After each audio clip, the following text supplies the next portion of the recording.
अस्सलाम वालेकुम, welcome to अन्नाफे goat farm. मैं हूं आपका होस्ट शेख रूहान। आज एक न्यू वीडियो और नए टॉपिक के साथ हाजिर हुए हैं। आज हम बेसिकली बात करने जा रहे हैं ईद के सीज़न के हवाले से। ये बहुत सारे दोस्त व्हाट्सएप पे रब्ता कर रहे हैं और क्वेश्चन उनका यही है कि ईद के लिए हम सीज़न लगाना चाहते हैं, तो उसके हवाले से आप हमें बताएं। तो टाइम टू टाइम हम वैसे बताते रहते हैं, लेकिन फिर भी काफ़ी दोस्तों के क्वेश्चंस आ जाते हैं, तो हर एक को अलग अलग से बताना ज़रा थोड़ा सा डिफ़िकल्ट हो जाता है। तो इसलिए हमने ये सोचा कि हम इसके ऊपर वीडियो बना लें और आपसे बात कर लें इसके बारे में।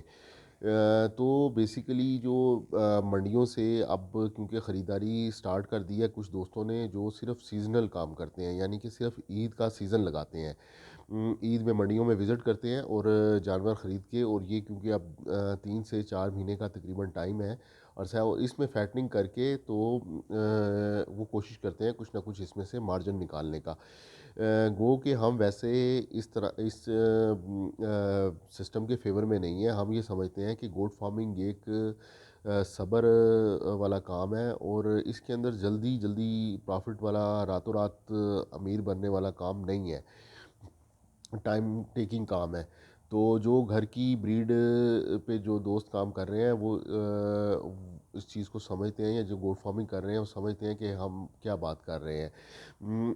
जो दोस्त घर पे ब्रीड लेते हैं, जिनके बच्चे घर के हैं, और वो घर के बच्चे तैयार करके जवान करके ईद के ऊपर सेल करते हैं, उनका कुछ प्रॉफिट का मार्जिन कुछ और होता है। और जो ये इस तरह सीज़न लगाते हैं, ये कुछ प्रॉफिट मार्जिन कुछ और होता है। तो ये हम अब इस वक्त सीज़न के हवाले से बात कर रहे हैं। सीज़न के हवाले से जब आपने सीज़न लगाना है गोट फार्मिंग में, सिर्फ थोड़े टाइम के लिए आपने जानवर परचेज़ करने हैं, और वो उसमें कुछ प्रॉफिट रख के आपने सेल आउट कर देना है। तो इसके अंदर क्या, कौन से ऐसे काम हैं जो हम करें तो हमारा नुकसान से हम बचें और हम इसमें प्रॉफिट कमा सकें।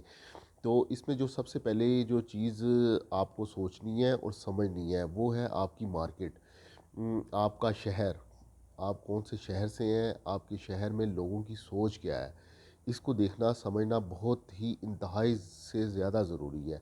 हर साल हम लोग अपनी कुर्बानी के लिए जानवर ख़रीदते हैं, हम जाते हैं मंडी में, मार्केट में जाते हैं और जानवर ख़रीदते हैं। तो जो मेंटेलिटी है लोगों की, जो आपकी इलाका है, क्या वहाँ पे आप 60-70 हज़ार रुपये का जानवर आराम से सेल कर लेते हैं या नहीं कर सकते हैं? ये चीज़ें जानना आपके लिए बहुत ज़रूरी हैं। आपकी की मंडी में जाके जानवर ख़रीदने से पहले ये आपने कैलकुलेशन करनी है, आपने ये सारा हिसाब किताब पहले लगाना है।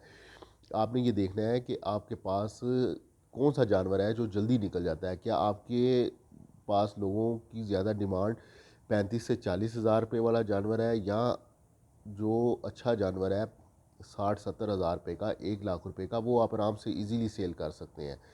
ये सारा कुछ जानने के बाद आपने मंडी में जाना है। अब जैसे मैं आपको एग्ज़ाम्पल के तौर पे रावलपिंडी, हम अपने शहर की बात करते हैं, तो यहाँ पे लोगों को ब्रीड से कोई कंसर्न नहीं होता, ख़ास तौर पे ईद के ऊपर। तो ब्रीड के हवाले से कोई लोगों की यहाँ पे सोचनी, गोश्त के हवाले से जानवर कुर्बानी का देखा जाता है, और कुछ पॉइंट खूबसूरती के हवाले से देखे जाते हैं। तो एक तो जानवर कद काठी में अच्छा हो, वज़न में अच्छा हो और खूबसूरत हो, लेकिन उसके बाद उसकी मार्केट क्या है।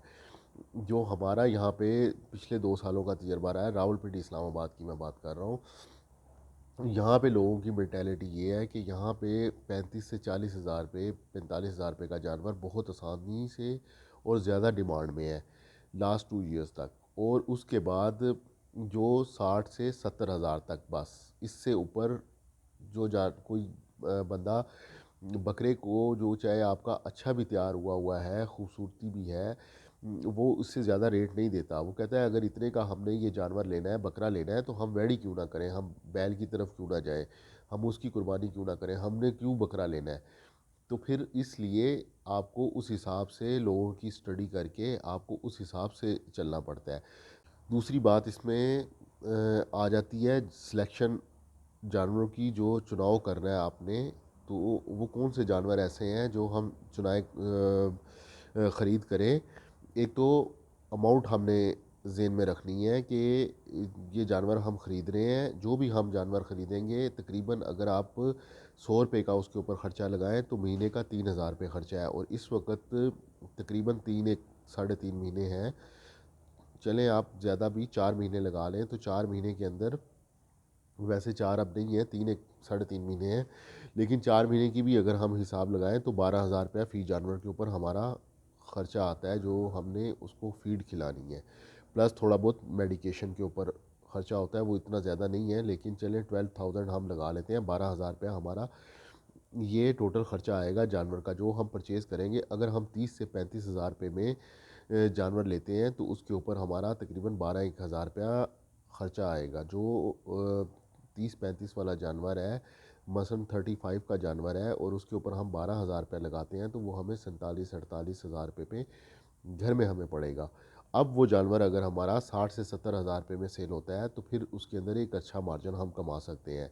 10,000 से 20,000 रुपये अगर वो जानवर तैयार होकर निकल जाता है तो हम उसमें से हमें प्रॉफिट मिलेगा। लेकिन वही जानवर अगर हमने 50,000 रुपये में तैयार किया घर पे, और मार्केट में जाएँ जब हमें, तो हमें उसका कोई 50,000 रुपया या 55,000 रुपया रेट लगाए तो हम वो जानवर फिर उस रेट पे सेल नहीं कर सकते, क्योंकि 50,000 रुपये में वो हमें पड़ा है, हमारी लेबर है, हमारी कास्ट है, सारा कुछ उसके अंदर इंक्लूडेड होता है, हमारी मेहनत है ये 2 महीनों की, तो वो फिर उसमें मार्जिन निकालना मुश्किल हो जाता है। इसलिए मैं आपसे अर्ज़ कर रहा हूँ कि आपने मार्केट को देखना है कि मार्केट आपकी कैसी है। अगर तो 60 70 हज़ार रुपये का जानवर आपका निकल जाता है आराम से, तो फिर आपने ये 30 35 हज़ार रुपये वाले जानवर को आपने हाथ डालना है। अदरवाइज़ आपने फिर छोटे जो दोगले जानवर हैं जो आपको आराम से 20 25 हज़ार रुपये में, आराम से 20 से 22 हज़ार रुपये का जानवर है वो आप पिक करें, जो आपका आराम से 30 35 हज़ार 40 हज़ार 35 1 हज़ार रुपये में तैयार हो, और 40 45 हज़ार रुपये में 40 42 में आपको सेल आउट कर दे। तो ये दो चीज़ें आपने प्राइस के हवाले से, जो बकरी की कीमत है उसके हवाले से आपने अपने जेहन में रखनी है ख़रीदारी करते हुए। मार्केट को लाजमी स्टडी करें, अपने शहर की जो आपके लोगों की डिमांड है उसको लाजमी आप जेहन में रखें, और उसके बाद आप बकरों की ख़रीदारी करें। ऐसे ही अंधे वहाँ यूट्यूब पे वीडियो देख के आप मत दौड़ पड़े मंडियों को या जगहों पे, और जाके 100 जानवर 50 जानवर लोग परचेज़ करके ले आते हैं। इस तरह नहीं करें, और कभी भी लाटे मत ख़रीदा करें।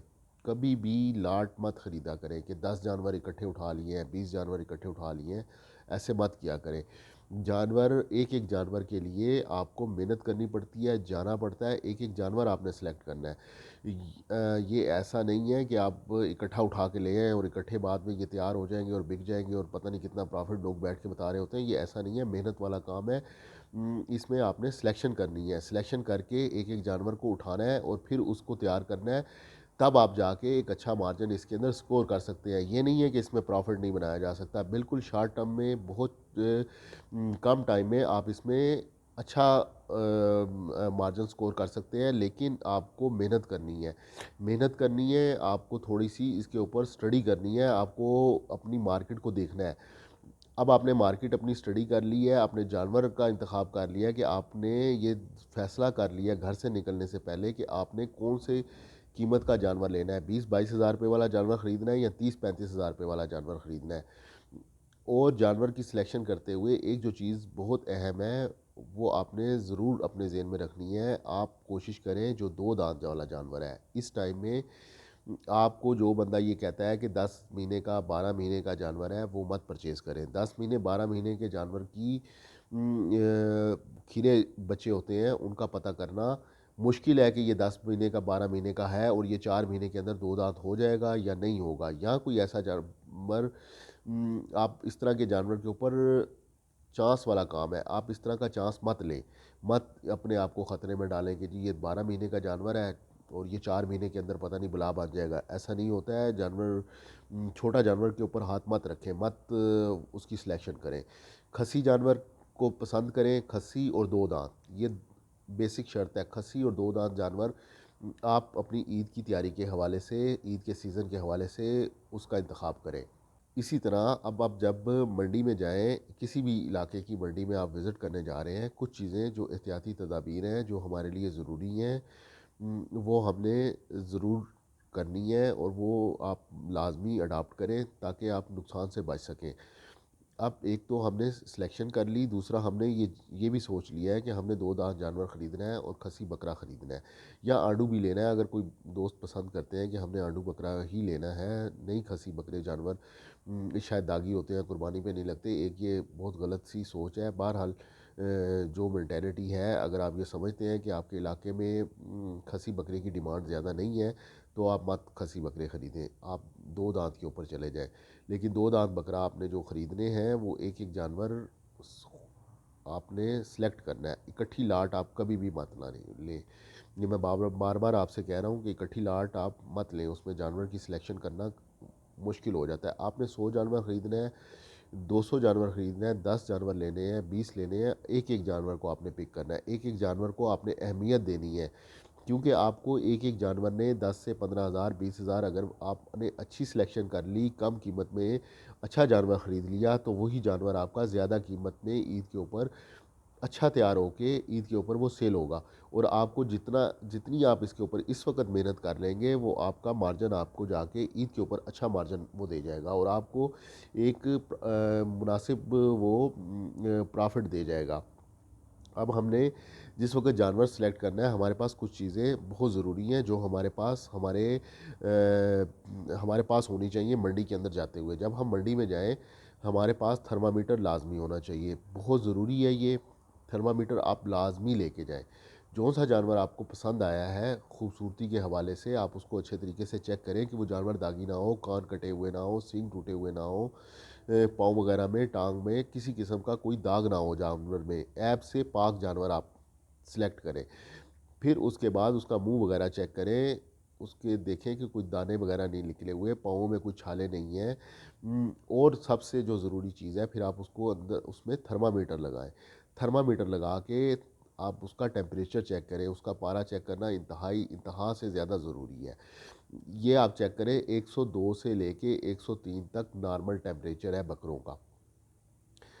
अब जब आपने ये सारी चीज़ें आप कर लेंगे, तो उसके बाद आप वो जानवर का सौदा करें और वो जानवर ख़रीद लें। अब आपने वो जानवर ख़रीद लेने के बाद आप वो जानवर अलहदा रखें और उसके बाद कोशिश करें कि आपके पास पीपीआर की वैक्सीनेशन पंजाब लाइव स्टॉक से आपको फ्री में अवेलेबल हो जाती है। वो एक छोटा सा आइस बॉक्स लें या ये जो हमारी बच्चों की छोटी पानी की बॉटल्स होती हैं, ये आप अपने पास रखें। इसके अंदर बर्फ़ भरें और इसके अंदर वो आपके पास पीपीआर की वैक्सीनेशन जो है वो आपके पास अवेलेबल होनी चाहिए। जब आपने जौन सी भी मंडी से अपना जानवर जब आपने इकट्ठे कर लिए, 5 7 10 जानवर इकट्ठे किए हैं, 20 जानवर इकट्ठे किए हैं, वो सब जानवरों को आप वो 2-2 सीसी पीपीआर की वैक्सीनेशन वो डॉक्टर बताते हैं। पंजाब लाइव स्टॉक वालों से रब्ता करें। उनकी हदायत के मुताबिक वो स्किन में टीका लगता है, ये आपको लगाना आना चाहिए और वो आप वैक्सीनेशन लाज़मी करें उनकी। अपने पास फार्म पे, अपनी जगह पे, अपने वाड़े में, अपने शहर में जानवर को लेके आने से पहले आप उसकी वैक्सीनेशन लाज़मी करें, ताकि आपको एक सेहतमंद और हेल्दी जानवर मिले। और अगर फ़र्ज़ कर लें आपको ये वैक्सीनेशन अवेलेबल नहीं है, आपके पास नहीं है सोर्स और आपने नहीं अवेलेबल की और आप चले गए हैं मंडी में। अब आपने जब जानवर ख़रीद लिए हैं, तो ये मैं इंजेक्शंस आपको बता रहा हूँ, ये मैं काफ़ी दफ़ा बता चुका हूँ, वीडियोज़ में भी दे चुका हूँ, ये मैं यहाँ पे अभी भी वीडियो में डाल दूँगा। इनक्योर 10, एमएवाई काम और ट्राइबरसन, ये 3 इंजेक्शंस आपके पास अवेलेबल होने चाहिए। आप उसको जानवर को सबसे पहले इनक्योर 10 का शॉट दें। वज़न के हिसाब से बहुत सारे दोस्त ये हमसे पूछते रहते हैं, 1-2 क्वेश्चन बहुत ज़्यादा हमसे पूछे जाते हैं कि जी बकरी को इंजेक्शन की खुराक कितना इंजेक्शन लगाना है? एक ये बात पूछते हैं और दूसरा ये पूछते हैं कि गोश्त में लगाना है या स्किन में लगाना है। दोनों बातें इंजेक्शंस के ऊपर लिखी हुई होती हैं। इंजेक्शन के ऊपर बहुत तफ़सील के साथ लिखा होता है कि किस वज़न के जानवर को कितना इंजेक्शन लगाना है। तो आप ये ज़हमत करें, इंजेक्शन को थोड़ा-सा घुमाएँ, उसके ऊपर देखें कि कितनी वज़न के जानवर को, बकरी को कितने वज़न की बकरी है या बकरा है, उसको कितना इंजेक्शन लगाना है। आप अंदाज़ा करें कि आपके जानवर का वज़न 50 केजी है, 40 केजी है, उसके हिसाब से आप वो इंजेक्शन उसको लगाएँ। और ये बहुत ज़रूरी इंजेक्शन है। ये आपके जानवर के वो बुखार से, नज़ला ज़ुकाम, खाँसी से, सफ़र की थकावट से महफूज़ करेगा। उसके बाद जब आपने ट्रैवल कराया, ट्रैवल करा के आप अपने घर पे ले आए जानवर को, उसके बाद आप उसको ट्राइबरसन और एमएवाई काम का शॉट दें। ये ईटीवी की वैक्सीनेशन का काम करता है। इंजेक्शन दोनों इंजेक्शन मिक्स करके आप ये लगाते हैं। ये भी वज़न के हिसाब से लगाया जाता है। ट्राइबरसन जो है वो उसके ऊपर वज़न के हिसाब से खुराक दी जाती है। जब हमने उसकी एंटी डोज तैयार करनी है, यानी कि एमएवाई काम के साथ मिक्स करना है, तो हम उसकी डबल डोज लेते हैं। फ़र्ज़ कर लें अगर 20 किलो के जानवर के ऊपर उन्होंने 1 एमएल लिखा हुआ है, तो 20 किलो के जानवर को हम 2 एमएल देंगे। इसी तरह 2 एमएल हम ट्राइबरसन लेके और इसकी डबल खुराक हम एमएवाई काम की लेते हैं। यानी कि 2 एमएल अगर हमने ट्राइबरसन लिया है, तो 4 एमएल हम एमएवाई काम, ये 6 एमएल टोटल खुराक बन जाएगी। 10 एमएल की सिरिंज लेके इसको हम अच्छे तरीके से मिक्स करके और ये हम अपने जानवर को इंजेक्ट कर देंगे। उसके बाद आप ये कोशिश करें कि जिस भाई से आप ये जानवर परचेज़ कर रहे हैं, आप उससे उसका थोड़ा-सा इंटरव्यू लें, उससे पूछें कि भाई आप इसको क्या खुराक डालते हो? आपने ये चराई पे रखा हुआ है, सब्ज़ चारा डालते हो, भूसा डालते हो, तूड़ी डालते हो, क्या आपकी खुराक है? दाने में आप इसको गंदम लगी हुई है, नहीं लगी हुई है? जब आप उससे ख़रीद लें जानवर, तो ये थोड़ी-सी आप तफ़सीलात उससे पूछ लें और कोशिश करें कि आपके पास रजिस्टर पेंसिल हो, जो-सा जानवर आप ख़रीद रहे हैं उसको आप नंबर लगाएँ, उसकी आप छोटी-सी हिस्ट्री लिख लें कि ये हमारा जानवर है, ये हमने इतने वज़न का ख़रीदा है, इसकी खुराक ये है। बाद में जब आप घर पे ले आएँ, फिर आप अपने हिसाब से उसको खुराक दें। 1-2 दिन आप जानवर को टाइम दें। उसको हल्की खुराक, ये नहीं है कि आते सार आप उसको वनडे लगा दें और गंदम के बोरियाँ खोल दें उसके आगे, इस तरह मत किया करें, जानवर बीमार होते हैं। जब आप जानवर को लेकर आते हैं, आपका जानवर कम से कम हफ्ते से 2 हफ्ते या कम से कम 15 दिन जानवर आपका लेता है सेट होते हुए आपकी जगह पे। 2 हफ्ते चाहिए होते हैं उसको। उसके अंदर वो स्ट्रेस में रहता है। स्ट्रेस में जानवर ना गेन करता है, ना खुराक सही लेता है, ना पानी पीता है। माहौल उसका चेंज हो जाता है, आबो हवा चेंज होती है। उसके अंदर स्ट्रेस को कम करने के लिए हमने एक तो उसको बिल्कुल साफ़ सुथरा अच्छा माहौल दें, खुराक अच्छी प्रोवाइड करें। जैसे खुश्क लूसन है, ये आप दें। नहीं आपके पास अवेलेबल है, टीएमआर के बैग्स हैं, वो अवेलेबल होते हैं, वो भी आप नहीं दे सकते हैं। तो जो भी चारा गीला आपके पास अवेलेबल है, जो आपको मिल रहा है बाज़ार से, उसको धूप में रख के खुश्क करके वो आप जानवर को दें। वनडे का थोड़ा-थोड़ा सा जो भी वनडा आप इस्तेमाल कर रहे हैं, उसकी मिकदार बिल्कुल थोड़ी-सी स्टार्ट करें और जब आपके पास जानवर आ जाए, उसके बाद आहिस्ता-आहिस्ता उसकी आप बढ़ाएँ। तो ये एक तरीका है जिससे आप अच्छे तरीके से गेन कर सकते हैं, अच्छे तरीके से आप जानवर को तैयार कर सकते हैं और बीमारी से बचा सकते हैं। आपकी सबसे पहली जो फार्म के ऊपर आने के बाद आपने 2 चीज़ों से अपने जानवर को बचाना है। एक है बुखार और दूसरा डायरिया। ये 2 चीज़ें अगर आपने बचा ली, आपके जानवर में नहीं आई, तो कभी भी आपके जानवर को पीपीआर का अटैक नहीं आएगा। जहाँ पे आपने ये 2 चीज़ें कंट्रोल नहीं की, पहले आपके जानवर को बुखार होगा, नज़ला ज़ुकाम होगा, साथ में उसको डायरिया लगेगा, यही आगे चलते पीपीआर में कन्वर्ट होगा और जिस वक़्त ये पीपीआर में कन्वर्ट होगा, उस वक़्त आपने 10 जानवर खरीदे हैं, 20 खरीदे हैं या 50 खरीदे हैं, वो सारे जानवरों में पीपीआर का अटैक आएगा और आप फ़ायदे के बजाय नुकसान की तरफ चले जाएँगे। पीपीआर का जानवर कभी भी जिस जानवर में ये अटैक हो जाए, उस तरह वज़न गेन नहीं करता, ना ही वो ग्रोथ करता है, ना ही बहुत सारा आपका प्रोजेक्ट सारे का सारा आपका फ्लॉप हो जाता है। तो इसलिए ये चीज़ों को आप ज़हन में रखें। अगर आपने जानवर अच्छे तरीके से हेल्दी जानवर आपने ट्रैवल करवा लिया, बसों के अंदर, गाड़ियों के अंदर मत भर के लाएँ जानवर, अपनी पिकअप का इंतज़ाम करें, प्राइवेट कन्वेंस का इंतज़ाम करें, उसके अंदर आप जितने जानवरों की गुंजाइश है, उतनी ही लेके आएँ।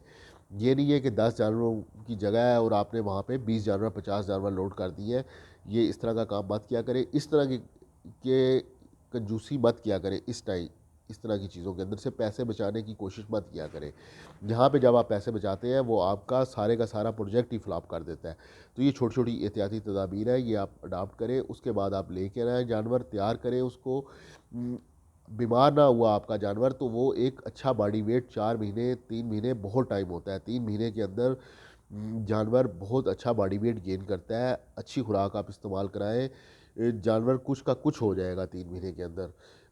ये मैं आपको बहुत ऑथेंटिक सोर्स से बता रहा हूँ। ये हमने ये किए हैं तजर्बे, हमारे जानवर जाके ग्रोथ करते हैं। 2 दाँत जानवर की सिलेक्शन करें, बहुत मार्जिन होता है उसके अंदर वज़न करने का। अच्छा जानवर आपका तैयार हो जाएगा, अच्छा आपको प्रॉफ़िट, एक जानवर अगर आपको 20-20 हज़ार रुपया भी, 15 हज़ार रुपया भी जानवर छोड़े, तो ठीक-ठाक मार्जिन आपको बन जाता है। तो ये कुछ एहतियाती तदाबीर हैं, ये आप अडॉप्ट करें। ये इंजेक्शंस आपके पास अवेलेबल होने चाहिए, थर्मामीटर अवेलेबल होना चाहिए। सोच आपकी क्लियर होनी चाहिए। वहाँ पे जाके डबल माइंड ना हो कि आपने कौन से जानवर 40,000 रुपये वाला जानवर ख़रीदना है, 30,000 वाला ख़रीदना है, 20,000 वाला ख़रीदना है। ये सारा कुछ आप अपना हिसाब किताब जमा तफरीक घर से करके फिर आपने मंडी में जाना है, और उसके बाद आप ये ज़रूर सिलेक्शन करें और ज़रूर इसके ऊपर काम करें। लेकिन घर पे आने से पहले आपके पास अच्छी खुराक आपके पास होनी चाहिए, मेडिकेशन बेसिक जो है वो आपके पास अवेलेबल होनी चाहिए।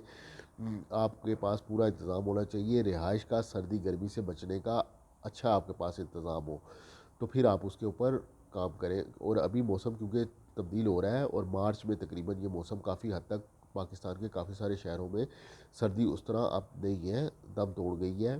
तो ये परचेजिंग का अच्छा टाइम है, आप परचेज़ करें और एहतियात के साथ आप जानवर ख़रीदें।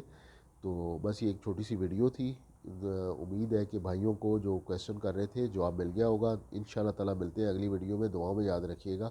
अल्लाह हाफ़िज़।